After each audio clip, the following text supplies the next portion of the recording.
Anyways, game 2. There's Elexum on your screen. He is the one player who's been the constant on this team. And honestly, Elexum's an incredibly talented mid laner. He just hasn't really been able to make it work with the new players around him here. Picks and bans away. Xing going to be taken out by exceL alongside the Chuck. Didn't like Watson on that one. Just too strong, like I mentioned. He was going for the Transcendence. I think he went into a Void Shield next. He was buying Power Pots, and I was sitting in the crowd, and exceL, you know, they were like, oh my god, what is this damage? They would just get blown up by that Chalk middle. And they did, you know, normal bans with the Terra and Raw. That's what we banned versus them, you know, no heals. Yeah, no heals, please. In the game. I mean, you could first pick Guan here. You never know. Oh, true. I mean, that's probably going to result in an Odin pick right after, but exceL, maybe they'll commit to the Baka this time. Maybe they'll commit.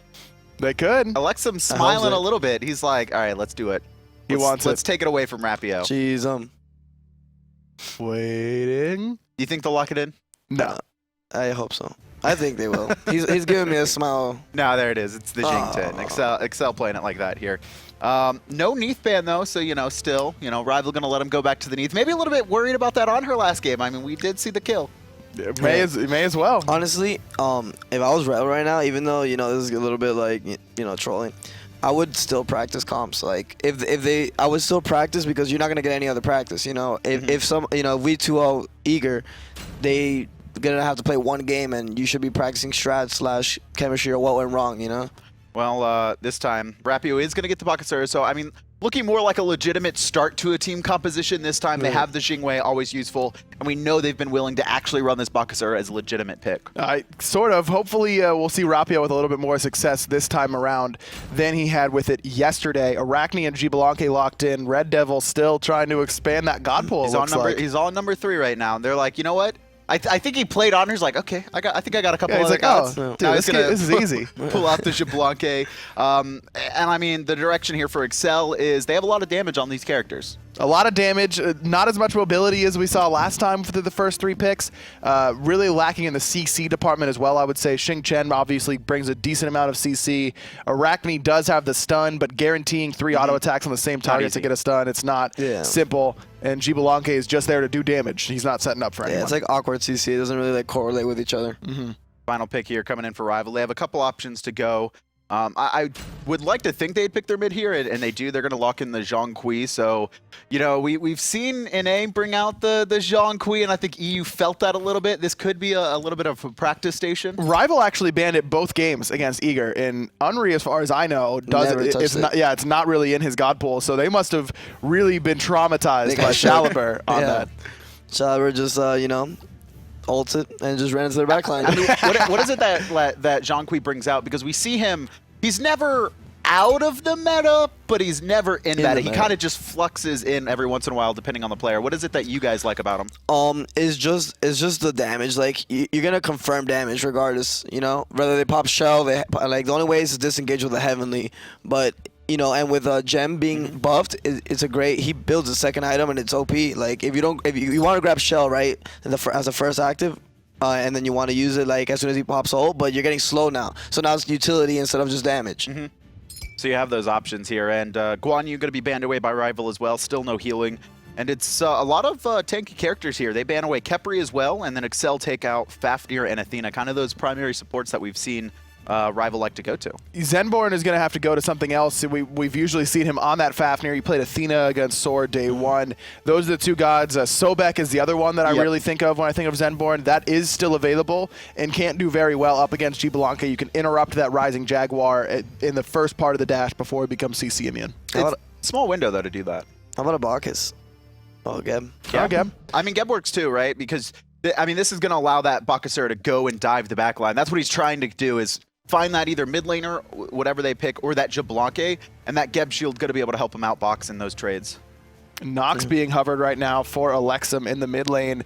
You usually do not want to pick Nox into Geb. That's the big one. No. Yeah, most of your stuff just gets instantly counted out unless you focus on the Geb, and even then, I mean, you have to drop the silence, and you have to confirm both of your abilities. And there's the Neith that we know coming out, but this means that the Xbalanque would be going somewhere else. Hades. Probably Xbalanque solo. Shout outs to Season 2, my team in Season 2, where Candyman loved to run the Xbalanque solo. It was awful. You played back then? I did. It was terrible. It was no good. Open tournaments don't count. It was almost as bad. It was MLG New Orleans, Adonis. Okay. It was a good time. Didn't you guys lose that? We got third. Oh, yeah, you guys did get third. That was Yeah. actually the switch-up one where I was like, what the hell? Yeah. Because no one could kind of figure out where the teams lied. But Odin is going to be the last pick here. exceL, Rival, I mean, just give me the prediction, Chapo. Rival. Rival. Rival. And Tiger and Tully to cast the game. Is exceL going to be able to take the Neith this time? Nice to see. But Team Rival need one more win to secure their spot to tie with Eager. And then after that, a little bit more shenanigans ensue, but they need this win to even try to contest. Doing a decent idea, trying to expand upon their poor performance with the Bakasura the last time around against Eager. Now Rapio trying to make amends, picking it the second time around. Now considering the way they played it the last game with the different picks, like obviously Vulcan jungle, we don't necessarily know if that's going to be Rapio playing the Bakasura, but I'm expecting him trying to find a little bit of redemption. A little bit of redemption considering it kind of whipped last time. He kind of got shut out, but he wants to come back and just show us all what he can do with it. But exceL, this is their last game. They have no holds barred. They're just going to completely unleash. It's time to go all in, and that's why they picked up the Arachne so early in the draft phase. We saw what it can do from Kiki in the solo lane. Now the question is, can Auzrik do the same things in the jungle? Is he going to be that nuisance, that annoying little bug to be able to invade all your buffs on a consistent basis? And look at the relic choices already off the table for exceL. Sprint onto Auzrik. We see the Phantom coming from Elexum. Ozrik's played this before, and we've seen it, so he just wants to be a big bully. He wants to be obnoxious. He wants to be a bug. He wants to be that bug that you can't get out, you can't get rid of. I think that he was maybe expecting a lot of early rotations out of Gnome playing this Odin in the solo lane. He's expecting that he's going to get caged often, so he wants to be able to make sure that he gets that at level 1, the Phantom, just to be able to get out of that cage, not allowing Gnome to really build up on his passive stacks. That is going to be Rapio on the Bakasura. I'm glad RedDevil got the Neith, but you know what would have been even hyper? AMC. AMC. Definitely a very successful god so far, at least in the SPL land stages. So wanting to find a way to transition that into the SCL land, but not really going to find it this time around. It is going to be that comfort Neith pick for RedDevil. And now, yet again, look at this. Look at where Zenborne is this time around. It was Joeeey last time that was being obnoxious around the red buff, but Zenborne is here to pay favors. Yeah, he's got the Wrath too, so they're just gonna leash at the same time, but it's still gonna go in favor of Zenborne, but he's gonna get caught out. He may get first blood if he's not able to get away, but they're not able to chase him down. No, that's so unfortunate because Joeeey also had the Wrath, but he neglected not to really use it. Instead, he used the Wrath just to be able to cancel the rollout from Zenborne, but losing that red buff is so important because now Elexum heading into the mid lane as that mid Xbalanque is not really going to be able to contest Watson on this Zhong. What is this double hunter comp gonna do for exceL? They're trying to basically win in the mid game. There's more damage from the hunters at that point in time, whereas mages have just like that initial burst from abilities. Once the items get online for exceL between the Neith and the Xbalanque, especially with that World Weaver doing a little bit more damage, that's the plays that they're really looking for, around that 15-minute mark. And plays are what they want to make, but not gonna be able to get close enough. Watson gonna play it safe. The jump gonna be good just to get a little bit of poison, a little bit of damage over time, forcing Rapio to take a potion, but that doesn't deter them from going deep into the enemy jungle to look for those camps. Speaking of damage over time, the Xbalanque already having the Bluestone Pendant just to be able to amplify that a little bit even further. So we could potentially see maybe even Mark of the Vanguards, despite it being past that starter item phase. Sometimes we see some supports picking it up afterwards, and already Auzrik, though, getting caught out. He is going to get first blood, though. A nice little jump from Rapio. Rapio able to lock it down, a little bit of redemption for the first blood, and then chase out Elexum just for good measure.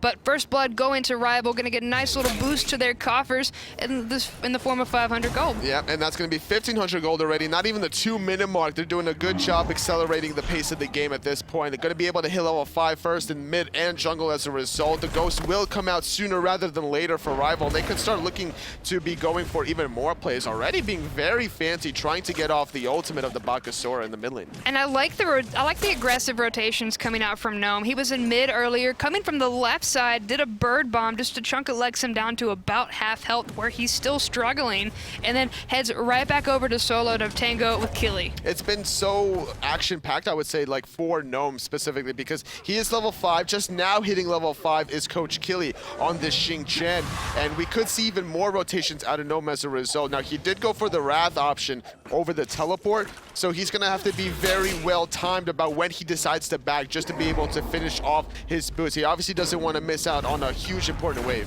It's going to be really hard for either of them to kill each other, so I'm not surprised to see Gnome go do whatever he wants. Even though Rival have a good grasp on the first game, more than likely the second one, they're still putting their priorities in these side camps and the fire elementals, which is good to see. Every little bit counts. Absolutely. Auzrik still level 4 right now. Just now hitting level 4 is Joeeey on the Hades, so he's going to be able to try to look for plays once that ultimate does come online, but he's going to have to worry about the positioning of Zenborne, because a good Geb shield will allow anybody to really survive it. So trying to probably look for those multi-man Hades ultimates. The camp just came up, but exceL not going to be able to take it for themselves nor their own red buff.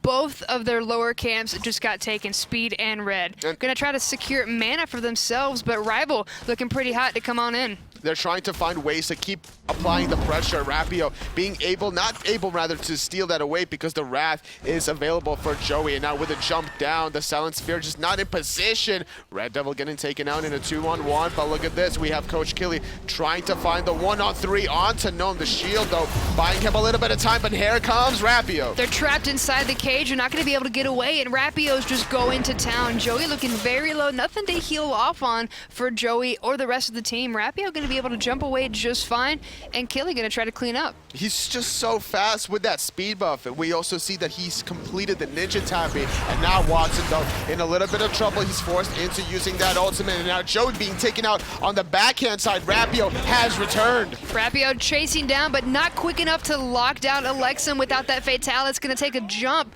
to close the distance, and Elexum is going to fall.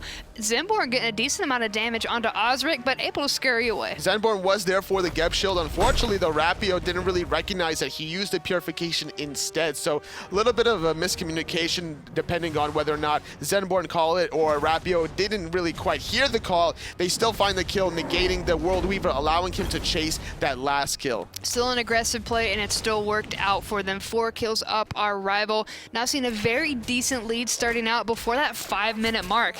exceL going to be able to take their own back camps for the first time this game, but anything goes. At this point in time, Rival are looking so solid. Like, they're almost up 4,000 gold, not even barely past the 5-minute mark, and they're looking for ways to keep applying the pressure, getting these buffs away. Look at the experience lead between them. Over 6,000. Rival have just been all over the place between the red buff, speed, and blue. Well, the enemy team as well. They're taking not only their buffs, but the enemy buffs, usually both of the mid-harpies, and then putting priority onto those fire elementals, which are a little bit easier for exceL to take, but still not going to be able to find it. Zenborne taking out Elexum in the mid lane, but Auzrik manages to get out relatively unscathed. Atonement making the rotation for that kind of a kill. Normally you don't kind of see this kind of early rotation out of a level 8 Jing Wei, but either way, that's going to be an easy cleanup kill for them onto the Xbalanque mid lane. Having that Phantom at level 1 means he doesn't have the defensive relics for Purification or Sanctuary. He's more worried about the rotation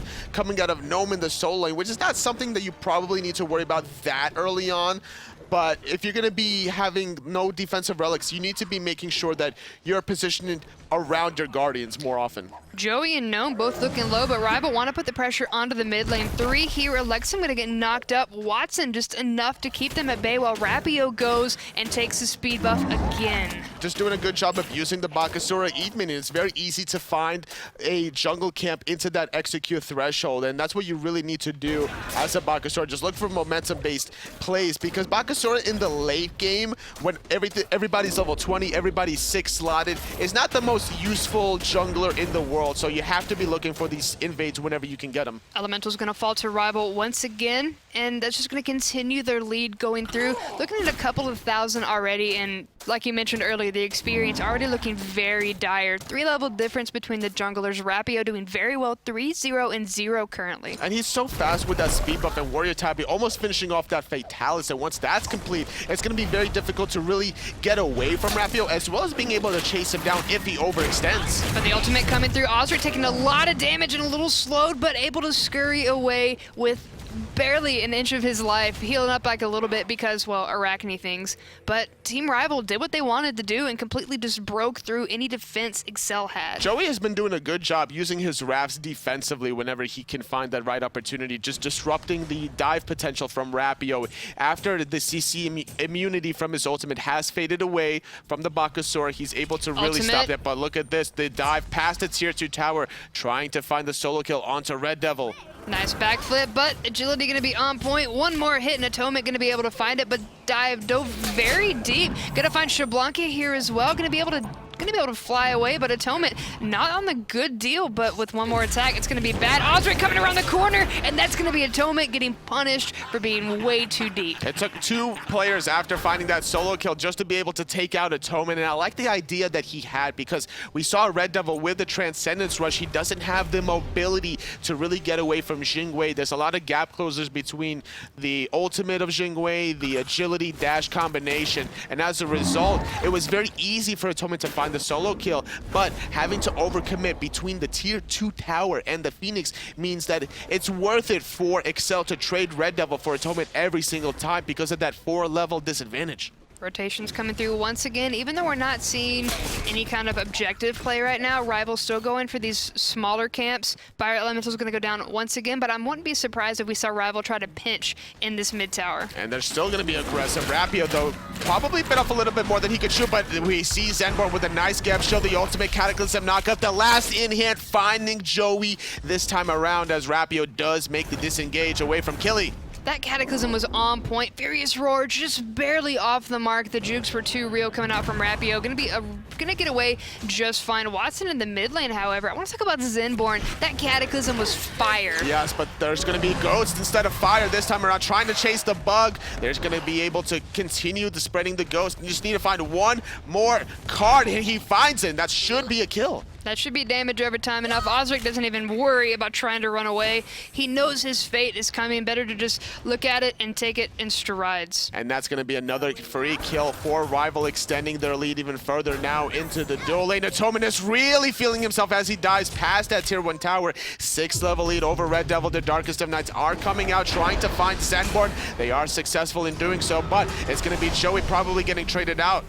Yeah, but Joeeey looking very low. Gnome feeling himself, dishing out a lot of damage with the Bird Bomb. Almost completely chunked Joeeey down. Elexum running away from Atonement as well, who's been on fire with these very, very ballsy plays, but Killy gonna be able to root him into place and then take him out. Atonement, unfortunately, yet again getting traded 1 for 1, but a nice jump from Gnome into that tier 2 mid tower, finding Joeeey onto that Hades. And now Rapio's in a little bit of trouble. He jumped as well. Couldn't really disengage from that one. So this is what's allowing exceL now to get back into the game a little bit, because these respawn timers are a little bit longer to have to worry about Rival on the worser end of things. They're showing signs of life and they're doing well, but they're not able to capitalize whenever Rival make a mistake. They'll find a kill, but there's nothing else that they can really go do. They're so low themselves, they have to go back and heal, or they've already lost a tower in the midst of all that. So when you think it's a win, unfortunately, it's still attack against you. Unfortunately, it's just been Rival doing a good job invading every single buff that they can get, and as a result, exceL doesn't have anything to take, like you mentioned before. They just have to worry about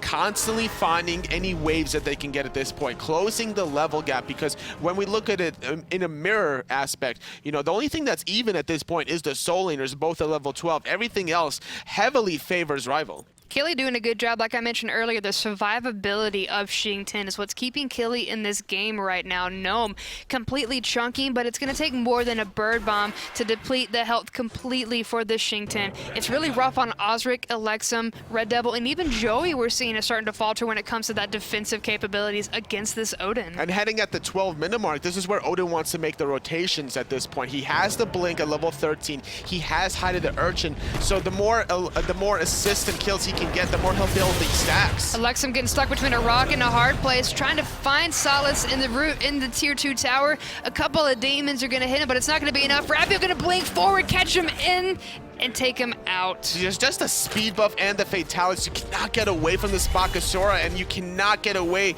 if your name is RedDevil from Atonement. So that's 2 deaths on the side of exceL. Zenborne doing a good job buying a little bit of time. Rapio making the rotation, finding a 3rd victim so far. But now Coach Killy spinning and winning as he takes out Zenborne. And Watson looking very low as well. No mana to escape. Killy gonna find the double kill. Auzrik gonna be able to ultimate away, but Gnome not gonna let him get away that easily. Probably prepping a bird bomb. We just heard it go off, and Auzrik gonna be able to get away just fine, but Atonement has taken the tier 2 tower on the duo side. And that's just the one advantage that you have once you take away the enemy hunter. You have to find somebody to fill in that hole gap, because you kill the soul laner, you kill the hunter, obviously the enemy opposition is going to be looking for any sort of towered chip that they can do. So as a result, you don't want to miss out on any gold or experience of the wave, and you have to find the protections. But the problem was Rival kept forcing these team fights around the jungle side of exceL, just being able to lock down everybody from making that important rotation. And Atonement getting an easy 1,500 gold in his team's pocket. Gnome getting a little bit of damage off of Killy, but like we mentioned earlier, nothing's really going to happen between the two of these. Rapio, however, chunking Elexum. There's a 3-level difference between the two. The cage going to lock Joeeey and Auzrik in. Neither of them want to spend too much to get out of there. That is going to be the Phantom, however. And it's going to be a good job using that relic just to be able to get out of dodge, but not really finding a kill, not really building any stacks on this Odin passive or the Hide of the Urchin. I want to see Rival grouped up a little bit more just to utilize their experience lead. They're obviously going to win these team fights, but they'll be taking all these little skirmishes in the left, right, and center instead of just grouping up as 5. Camps are still falling, as are the lives of exceL. Elexum going to fall. Auzrik forced out once again. Auzrik had a very strong early presence because of the god he is, but now we're not really able to see him do anything, because as soon as he gets close and just close up to any of these gods on Rival, he gets absolutely chunked. Arachne serves the same purpose as Bakasura. You have that early game lead or advantage rather with your kit, right? You find the slows, you find the damage over time, you find the sustain, but that heavily falls off in the late game, so not going to be able to really get off into any momentum for exceL. And now Rapio is the one that's been controlling the pace of the game with his teammates just being able to invade everything at their leisure. He popped the Butcher's Blades, but there wasn't anything in the mid lane to take. Instead, going to hop over and take those back experience camps, and Rival going to go ahead and disperse. There's plenty in the jungle to take away from exceL. There's still one more tier 2 tower for exceL, for Rival to really pick off. They have a 12,000 gold lead at almost a 15-minute mark, and after this Gold Fury, it's going to extend even further from here on out, and Rival are looking to really end this game a lot quicker than the last one. I was going to say, experience is the biggest thing for me, pushing 18,000 experience in favor of exceL. Atonement, who's been able to farm kills, level 17, but it's going to take a while for anybody on exceL to even get near that mark. The closest one is Killy, who's 15 currently. And normally you don't see a hunter that's the highest level of the game. Normally that is going to be your solo laner being able to proxy farm in between waves if he's doing well in his lane matchup, being able to steal away the enemy back camps. But it's actually been Atonement that's been doing a good job exploiting RedDevil, who is the sub right now from exceL, being able to invade any sort of board camps, the red buff, and the back camps, being able to control the whole duo side at his leisure. So as a result, now he has the experience lead of the game. That's not an exaggeration. It is control of the entire left side. Rival also have control of the entire right side, even more so once this tier 2 tower falls for exceL. Fire Giant has been started up though. Rival doing a good job of melting it down quick. Auzrik not even able to get anywhere nearby without getting completely just wasted. The damage over time not going to be enough to kill him, but he's not going to be able to rejoin the fight. Forced into the ultimate defensively, and as a result, Rapio, though, he's jumping in 1-on-4. Unfortunately, not quick enough to get away from that danger, but regardless, Rival do secure themselves a Fire Giant. They could potentially group up in about 40 seconds. Rapio will respawn, but either way, that Fire Giant buff will last for an additional 3 minutes and 30 seconds for them to really start knocking out these Phoenixes after that last tower on the right-hand side. Yeah, but when Rapio gets back, he's not going to have it, as he died right after they claimed it. So at this point, they're going to be able to claim the tier 2 tower. 16 minutes and 28 seconds in, 7-14, up double the kills, our rival. And exceL, they don't take advantage of this 5-on-4 play instead because of how far behind RedDevil is. He has to find the farm, but now we're seeing the Zhong going in with the ghost, and here comes Zenborne. Nice two-man taunt, or nice two-man toss coming through. All three members very low trying to get away. Atonement has his pick of the litter, but he's going to get stunned out, rooted in place. Atonement able to take out Auzrik, but the Neith ultimate coming through. Atonement looking very low, but still able to take out Joeeey. RedDevil going to be able to take him out, but now he may lose his life in the process to Gnome. Gnome doing a good job finding that cleanup kill yet again. Atonement just overextending a little bit further, and that's a huge portion of their objective damage. A Hunter with Fire Giant that gets taken out makes it even longer to be able to secure these Phoenixes. Now, still winning the team fight, obviously, is rival 3 for 1, but the respawn timer is not in their favor, and as a result, they have to wait a little bit longer for their Hunter to come back online because almost everybody from exceL is already back up. Rapio gonna come right back, stop the backing. Elexum going to fall to the ultimate, and Rapio gonna be able to jump away. That's what you have to do. Just keep flexing your guns at this point, Rapio. Just no hesitation, no fear, diving that mid. Phoenix, he found a kill. He's going to be able to now have a little bit of a power play as Atonement will come back first, forcing the purification out of Watson. And now the card is going to be able to slow out the bug a little bit. And with Zenborne here, that could be a kill. Watson gonna be a sit and duck, but the Pillar of Agony not gonna connect with anybody. Auzrik gonna be able to scurry away, but Zenborne just standing there. Nice rat stun. Joeeey gonna be able to take him out. There wasn't really any way for him to get out. Unfortunately, Zenborne's roll got to that point where it's gonna knock you back at the maximum capacity. And that's exactly what happened. They wouldn't find the kill onto Auzrik, and now it's Auzrik trying to find any little bit of return damage onto Watson, but he will be easily able to sustain that back up once he uses his 1-2 combo on the wave. Yeah, but we're getting to the dire point where you really see that experience start to show, not only just experience in the game, but also team experience. Looking at Rival, a very strong, cohesive team. exceL don't have their full roster with 4 subs currently, so a very dire situation. Looking at just 18, 18, 18, 15, 19. Highest on exceL is 16. Killy staying strong. And now with that kill onto the right-hand side from RedDevil, a 5-on-4 play for rival. They find Elexum as well. They're getting the middle. Phoenix, after already securing the right-hand side, exposing the Titan even further. And now shifting on over to the left-hand side. Rival looking to really close this one out. Their hands are tied with fire minions, but now they can rotate over to the left side and try to stop the Phoenix. But a nice toss gonna get Watson into the Pillar of Agony. That may be enough damage to take him out. Rapio gonna find a kill. Gnome gonna find a kill. Atonement gonna be the last bit, the last stake in the Dia side. 19 minutes and 25 seconds in. Rival have been able to take down all the Phoenixes. RedDevil, the only one left here. A nice stun. Rapio going to fall to RedDevil. There he goes. But the Titan should fall for Team Rival. And now Rival, they put themselves in a position where they're tied with Eager at 4 points each. Now the fate, though, is out of their hands. They have to wait for the last important set of the day. It's going to be Eager against Sword. Like I mentioned, it's going to be an agonizing wait. They have all the sets to sit through before they know their fate. It's really going to come down to literally the last set. Eager need 1 game to win, and they go to Worlds. But if Sword 2-0 Eager, then Rival get to come right back in for a best of 1. And that's going to be a very exciting match, honestly, because Rival, they didn't look too solid against Sword the first day, obviously. They couldn't really transition their online play, which resulted them in being that first seeded European team heading into the SCL Fall Finals, dropping to Sword, and then splitting with Eager. So very uncharacteristic-like coming out of Rival in this LAN weekend thus far, so I really want to see them in that best of 1 tiebreaker. Had a bit of a stronger showing yesterday compared to the first day, and I think that's both LAN jitters as well as just getting used to being in this situation. But had a nice showing, 1 point today, now 4 points, so it's really up to the rest of the day, and they're excited. Yes, it's going to be Rival trying to find their way back into it, but we're going to see even more action after this set so far. No kidding, that is for sure, but I'm sure the analysts have a couple of things to say. Take it away, guys.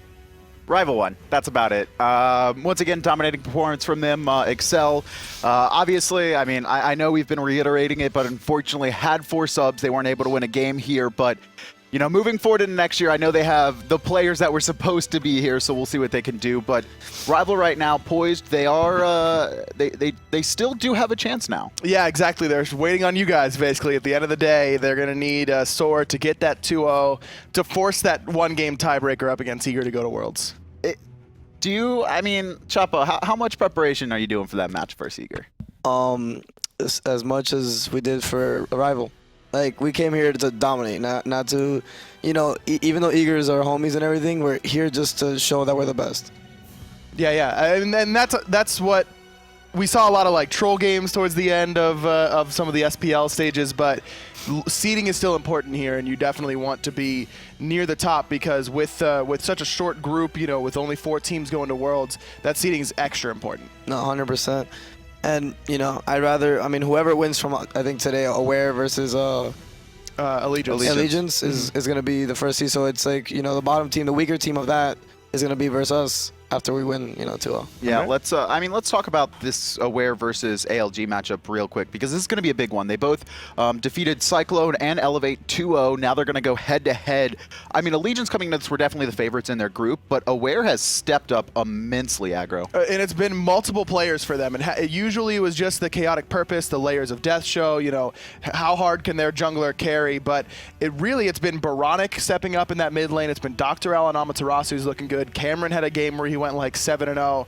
Those things were really impressive to me. It's good to get the rest of your team involved, you know, not just a one-man show.